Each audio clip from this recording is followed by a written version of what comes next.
welcome to the deep dive. So today we're taking the sources you sent over a film review and a podcast transcript, and we're going to pull out the key insights. Yeah, get you up to speed quickly on a pretty fascinating film, it sounds like. Exactly. Our mission basically is to unpack Conclave. What makes it tick? It's the one based on the Robert Harris novel, directed by Edward Berger. He did All Quiet on the Western Front, remember? Right. And the sources suggest this film is, well, really compelling. We're talking Vatican intrigue, sharp political drama, great performances. But we'll use those specific points from the review and the podcast transcript to kind of get to the heart of it. Let's do it. Okay, so first off, the sources really emphasize the setting itself. The Catholic Church. Yeah, they call it the perfect cinematic spectacle. Mm. I mean, you've got thousands of years of history, scandal, amazing art, these incredible ceremonies. All that scarlet, aubergine, and bright shining gold. It sounds visually amazing. Totally. And the film zooms in on one specific event, the Conclave, electing a new pope after the old one dies. And your sources laid out the basics of how that worked. Cardinals fly in from all over the world. They go to Rome, the Vatican, and then they're basically locked in, sequestered. Cut off completely from the outside world. Yep. No news, no phones. They vote using secret ballots, need a 2/3 majority to elect the new pope. And that's where the smoke signals come in? Exactly. Mm. White smoke means they've got a pope. Black smoke means they're still deadlocked. Ugh. Another round of voting needed. It sounds so formal, so ritualistic. But the sources say the real juice is in the clash between all that pomp and ceremony and the petty politics. Yeah. The human stuff happening underneath. Right. And the review made a point that for this kind of drama to work, you absolutely need, well, two things. Solid performances and an excellent script. And apparently Peter Straughn's adaptation of the novel was beautiful, really balancing the politics and the pageantry. So even though the idea of, like, just men voting for other men might sound a bit dry, the sources say it's anything but. They found it surprisingly funny, dramatic, looked amazing, flawless production, basically. And it starts right away with the death of the previous pope, someone who was apparently quite well regarded. Yeah, and the podcast transcript had this great little detail. 4 cardinals are there at his bedside, supposedly mourning, but the source described them as greeting about the fact that he's gone. Ooh, that tells you something right away. Sets the stage for the ambition, the maneuvering. Definitely. And right in the middle of all this is Cardinal Lawrence, played by Ralph Fiennes. He's the dean of cardinals, the one who has to actually run the conclave. That's him. And Fiennes plays him as someone who's, well, deeply disillusioned. Not with God, the sources say, but with the state of the church. Weary, that hangdog expression they mentioned, taking in all the personal ambition, sabotage, and greed. Exactly. Torn between his duty to God and, like, his duty to figure out what's really going on. The podcast mentioned he was seen more as a manager, even a farm manager, not really a spiritual guide. Yeah, and there's that bit of a backstory where he actually wanted out, wanted to leave the church, but the Pope told him, no, you have to stay, don't resign. Wow, so he's carrying that extra weight, too. And Fiennes apparently conveys that perfectly. Yeah. The review said his lines sound laced with the weight of the world. You feel his exasperation. And the way it's filmed reinforces that. The camera work. Seems so. They mentioned how the camera is often bearing down on Lawrence, like right over his shoulder or face to face. You feel that pressure with him. What was that first image they described? Him walking down a tunnel, camera right behind him, and all you hear is his raggedly breathing, like panic is already setting in. It's a great way to start. But his performance also has a lot of stillness compared to the others. Yeah, he's the observer. He listens, watches how things play out, does his homework before he acts. And the sources felt that stillness makes you kind of trust his character a bit more. Grounds the film, maybe? Definitely. Although, the sources did float the idea that maybe, just maybe, Lawrence is actually playing his own game, quietly positioning himself. Oh, interesting. A character suggests that. Yeah, and the story apparently did kind of lean into it a little bit. Yeah. The podcast said it fits with all the potential conspiracy theories swirling around. Okay, so who are the main players he's up against? The rivals. Right, this is where it gets juicy. You've got John Lithgow as Tremblay. He's the Canadian, seen as moderate. Then Sergio Castellitto as Tedesco. The Italian, very right-wing. And Lucia Memsamadi as Diemi from Nigeria. Popular, broad appeal. the push for the first African pope. And these guys, the sources said, they absolutely drip with desire to be pope. Oh, yeah. They want a more hardline stance on things like the LGBTQ plus community, divorce, that sort of thing. And external events play into this. There was mention of an alleged terror attack in Rome. Right. And the hardliners apparently jump on that, use it to double down, sow division, argue they need a more traditional, tough approach. Sounds like their performances are key, nuancing that ambition and maybe corruption. For sure.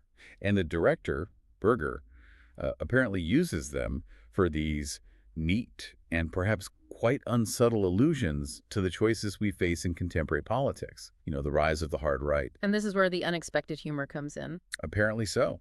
The podcast talked about this cattiness and bitchiness between them, like teenage girls in high school, but, cardinals. Combined with this sort of haughtiness, complaining about the wine during a papal election. Exactly. They're really vocal about why they should be pope, and it comes across as unintentionally funny. The sources stress they're not shown as really holy. They're really bitchy, nasty to each other, just pushing their own agendas. And the hints that maybe some of them are leaking damaging info about the others. Yeah, one or two of them may have had a hand in that, the sources suggested. Yeah. It adds to the conspiracy vibe. Then there's Stanley Tucci as Cardinal Bellini, the American liberal. Ah, yes, the 27%, because he supposedly makes any rubbish film at least 27% better. Love that. So Bellini starts out saying, I don't want it. Right. He wants to push his message, talk about LGBTQ plus issues, stuff like that. Gets told, maybe don't talk about that sort of thing. But he insists. Says if they don't address it, he's not interested. Yeah. But then, Yeah. the first vote happens. Bellini gets hardly any votes. Lawrence, who wasn't even trying, gets a few. And Bellini just completely turns on him, raging because it didn't go his way. And that reveals his true colors, as the sources put it. Exactly. Shows he's exactly the same as the others, despite the different politics. Just jockeying position, trying to grab power. Wow. Okay, we need to talk about Isabella Rossellini as Sister Agnes. Absolutely. A small but mighty role. She's described as keeping a close eye on proceedings, listening at doors, watching everyone. Misses no shared glance. Her performance is called a testament to making the most of your screen time. And she's involved in the conspiracies, helps bring things to light. Yeah, she helps enable the sort of downfall and the revelations of certain characters. The podcast mentioned a little speech that finishes in a curtsy, described as really, really passive, but actually super passive-aggressive. Her performance is called incredible, Oscar Buzz mentioned. Definitely. Sounds like a standout. And quickly, the outlier cardinal, Benitez. Oh, right, Carlos Diaz, the Cardinal of Kabul, a secret appointment nobody knew about, leading one cardinal to apparently ask, are there any Catholics in Kabul? Adds another layer of mystery. So all this political maneuvering works so well because they're trapped. Exactly. That enclosed environment, they're locked away together, no outside news feeding in. Which forces them to just lobby each other directly. Yeah, the sources said it's totally lobbying each other. Feels very corporate, like winning hearts and minds. The podcast compared one scene, Lawrence in a stairwell chat, to a U.S. political convention or a backroom deal. Totally. And there's pressure from the outside, too, implicitly. The longer it takes, the worse the church looks. Risks looking slightly weak and indecisive. Right. So they need to get it done. And those real-world consequences keep intruding, like that alleged terror attack. Yeah, it serves as character fueling. Makes the factions within the group become even deeper. The hardliners use it, say, see, we need to double down. And the sources were pretty direct about the film drawing parallels. Oh, yeah. Quite UNS, subtle allusions to contemporary politics, they said. The extreme right-wing choices available to voters today, it's clearly making a comment. Okay, shifting to the actual filmmaking. The score got a lot of praise. Volker Bertelmann. Yeah, reunited with Berger after All Quiet, described as an all-encompassing musical motif. Meant to sound like the setting, like being locked in. Exactly, like the clanking of keys or the slamming shut of a heavy iron gate really emphasizes the sequestration, uses trembling violins and short, sharp bursts of the cello for tension. Sounds effective, perfectly in keeping with the opulent setting, but also modern and experimental. And they also praise the use of silence. Yeah. Like when Lawrence is just sitting on his bed, crying. Silence speaks volumes there. And that scene breaking the seal in the Pope's room. Yeah, tiny, tiny B pieces of music just drifting in and out. Creates tension without being obvious.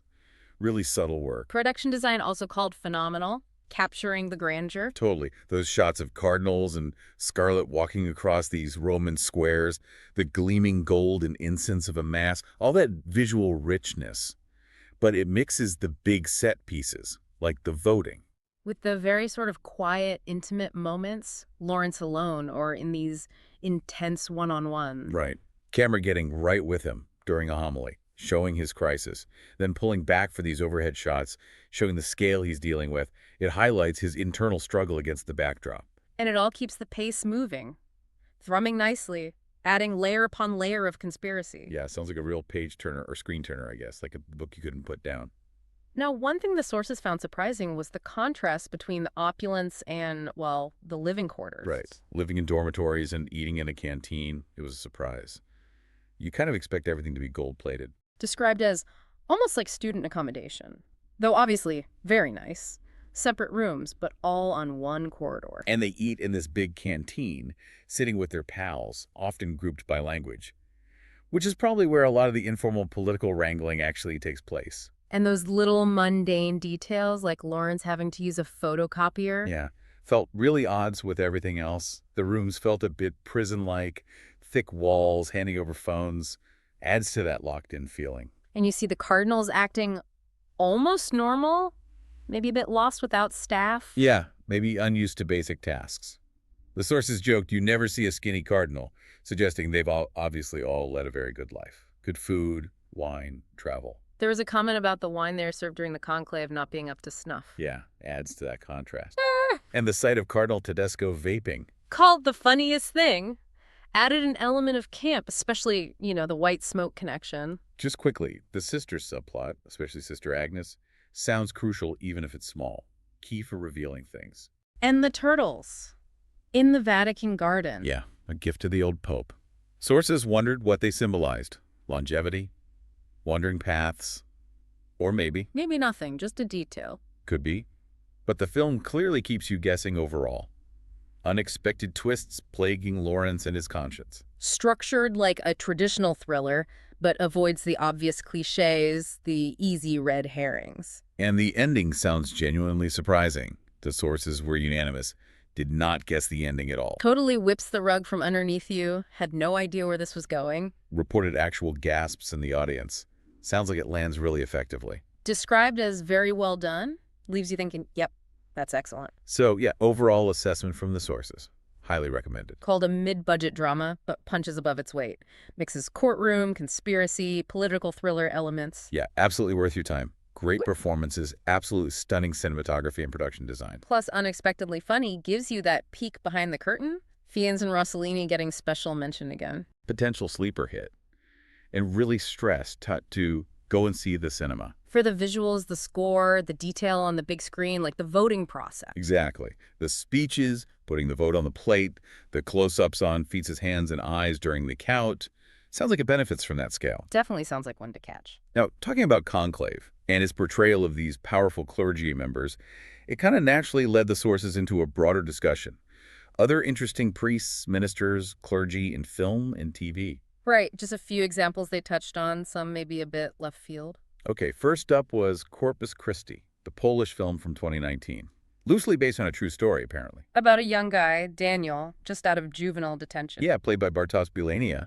He ends up in this town that needs a priest, gets mistaken for one, and just goes with it. So he's this unordained guy, basically winging it, offering unorthodox salvation, calling out hypocrisy. While dealing with his own past. And the sources mention funny bits, like him literally looking for cues during Mass because he doesn't know what he's doing. Described as empathetic, charming, impatient, the antithesis of their piousness. And the actor, Bilania. Got huge praise. Great, fantastic, brilliant.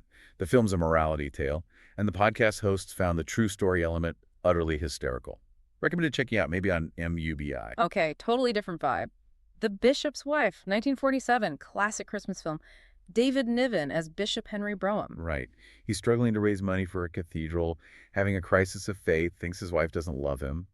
And then Cary Grant shows up as an angel named Dudley. So Niven's character is wrestling with doubt about his faith, his sanity. Yeah, maybe a sort of secondary character to the angel, but he definitely fits that theme of a priest having a crisis of faith. Niven is absolutely fantastic, especially playing off Grant. A wonderful film a favorite Christmas movie for one of the sources. Then jumping ahead again, Doubt from 2008, based on the play, Philip Seymour Hoffman as Father Brendan Flynn. And the core is Meryl Streep as Sister Aloysius, accusing him of an inappropriate relationship with a student.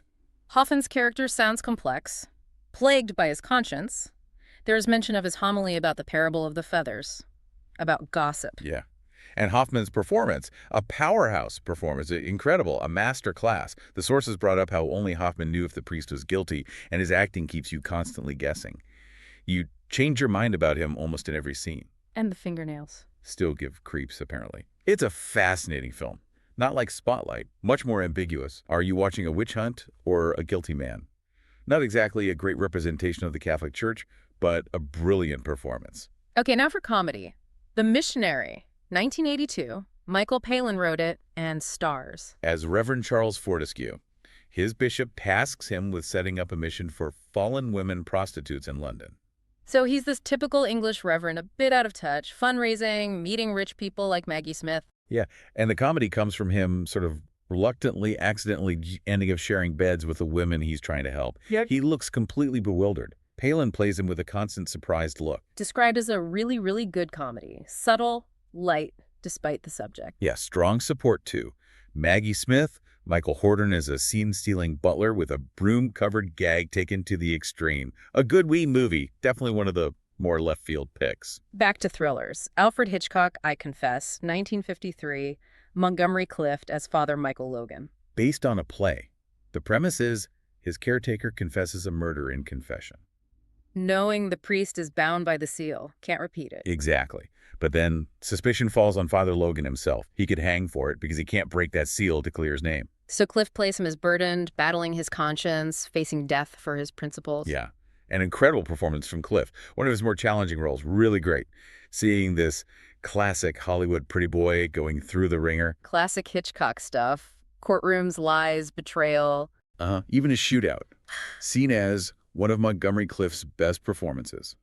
Though apparently was panned at the time, banned in Ireland because of a flashback kiss before he was a priest. And he was called? One of original hot priests. Had to get that in. Okay. Lastly, one with definite echoes of Conclave. Ron Howard's Angels and Demons, 2009. Ewan McGregor as Father Patrick McKenna. Right. Also set during a conclave after a pope's death. Yeah. Plot involves stolen antimatter, the Illuminati threat to blow up the Vatican. McGregor is the late pope's right-hand man, temporarily in charge. Sounds like a voice of moderation. Similar position to Lawrence in Conclave, taken under the Pope's wing. Seems like it. McGregor's performance is called pretty decent, but... The accent. Yeah, a really rubbish accent that apparently takes you out of it completely. Ouch. But the film itself parallels with Conclave. Definitely. Pope death, conclave, intrigue, British actor. Described as a pretty good thriller to watch if you don't think about it too much. Simple structure. Like, go here, find clue, go to next place. Like a mindless airport novel or a Mandalorian episode. pretty much. And Tom Hanks is in it, with better hair than the Da Vinci Code, apparently. So quite a range there. Okay, pulling it all together, we've really dug into the sources on Conclave, unpacked what makes it work, the politics, the characters, that unique setting. And we've also touched on some other, maybe unexpected, portrayals of clergy in film, prompted by your source material. Conclave definitely comes out sounding like a must-watch. A smart mix of genres, great acting, visually stunning. Yeah, the sources couldn't praise it highly enough.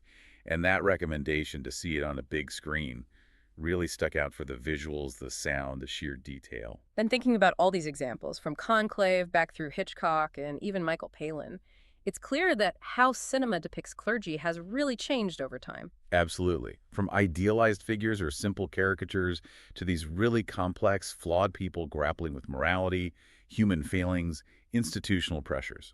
It makes you wonder, doesn't it? What does this shift in how we portray religious leaders on screen tell us about our own views? About faith, about institutions, about the people within them? Definitely something to think about. Food for thought after the deep dive. Indeed. That's all for this deep dive. See you next time.